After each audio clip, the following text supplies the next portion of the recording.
Welcome to an idiom in a minute. Today's idiom is Go Dutch. Go Dutch is a country idiom. It means to split the bill evenly between everyone. The origin of the idiom to go Dutch is traced back to the 17th century when England and Netherlands fought constantly over trade routes and political boundaries. The British use of the term Dutch had a negative connotation for the Netherlanders were said to be stingy. To go Dutch implies an informal agreement that each person will pay his or her own. Next we'll see an example. Let's go Dutch.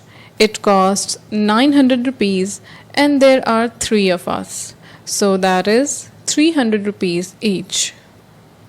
And this was today's idiom. Please like, subscribe and share and write down in the comment section below. Thank you for watching.